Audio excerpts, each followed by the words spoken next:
What actually happens when someone goes missing? Your phone buzzes. That jarring, unmistakable alarm tone cuts through everything. An Amber Alert.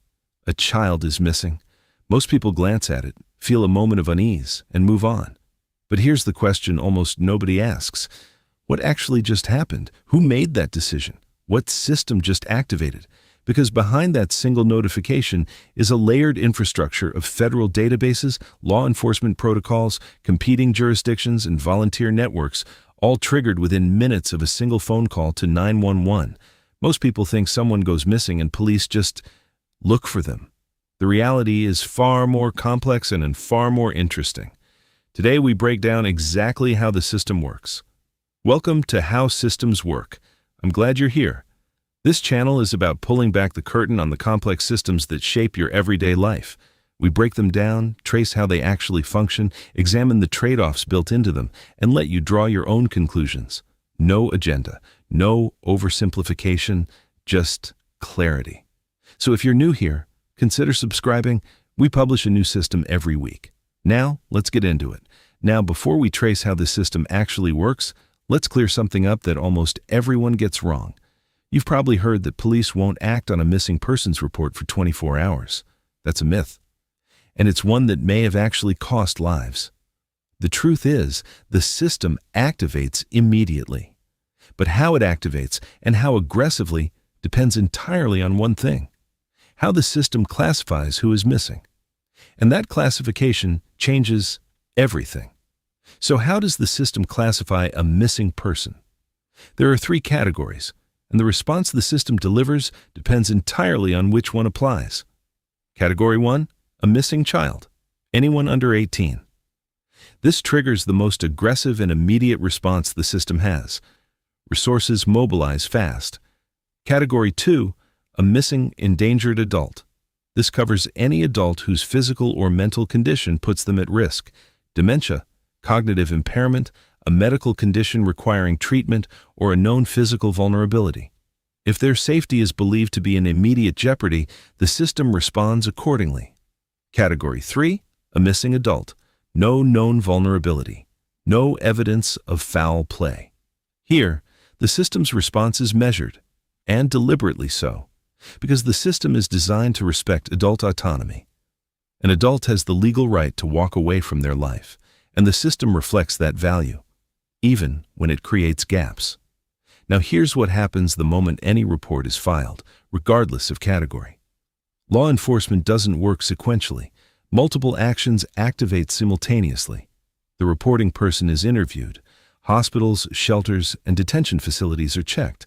Last known location is canvassed. Phone and digital activity is reviewed, and the person's information is entered into NCIC, the FBI's National Crime Information Center, a database accessible to every law enforcement agency in the country, 24 hours a day, 365 days a year. The moment that entry is made, the national system is aware. So the report is filed, the national database is active. But what about the public? When does the system ask for your help? That's where the alert system comes in, and this is where most people are surprised. Not every missing person triggers a public alert. The system uses a tiered structure, and the criteria are strict by design. The Amber Alert is the one most people know. It covers missing children, but not automatically. 3 conditions must all be met. Law enforcement must confirm an abduction has occurred. The child must be believed to be in imminent danger. And there must be enough descriptive information to make a public alert actually useful. That last condition matters more than people realize. An alert with no description, no vehicle information, no useful details doesn't help anyone find a child. It just creates noise, and a system that creates too much noise trains people to ignore it. That's a feedback loop the system was specifically designed to avoid. For adults, the system has additional alerts. The Silver Alert covers adults over 65 with dementia or cognitive impairment. The Endangered Missing Person Alert covers adults with developmental disabilities or serious medical conditions. But a healthy adult with no known vulnerability? No public alert is issued. The system deliberately does not intervene. That's not an oversight. It's a design choice. And like every design choice, it comes with trade-offs. So we have local law enforcement activated, the national database running, and public alerts issued where criteria are met. But the system goes deeper than that. Let's zoom out. At the center of the national infrastructure is NCIC, the database we mentioned earlier. But here's what most people don't know about how it actually works. Every single morning, the NCIC computer automatically cross-references every missing person entry against its unidentified persons file. It's looking for matches: a missing person from Texas, an unidentified person found in Ohio. The system is quietly connecting dots around the clock, without anyone having to ask it to. Above local law enforcement sits the FBI. They don't automatically take over a missing persons case, but federal jurisdiction activates under specific conditions: when the case crosses state lines, when foul play is suspected, when local resources are clearly insufficient. And then there's a layer most people never think about: the volunteer network. Search and rescue organizations, volunteer divers, cadaver dog teams. These are private citizens who plug into the official system through formal coordination agreements. They extend the system's reach without adding to its budget. What you're looking at is a system with multiple parallel tracks: local, federal, public, and volunteer, all running simultaneously, all feeding information back to a central point. Every system we examine on this channel has trade-offs. This one is no different. The missing person system is designed around two competing values: public safety and personal freedom. And those two values are genuinely in tension. When the system moves aggressively, it saves lives. But it also risks treating adults like they don't have the right to disappear if they choose to. When it holds back and respects autonomy, some people who needed help don't get it in time.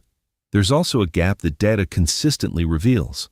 Missing persons of color, particularly Indigenous women and girls, are reported at disproportionately high rates but receive significantly less media attention and fewer resources.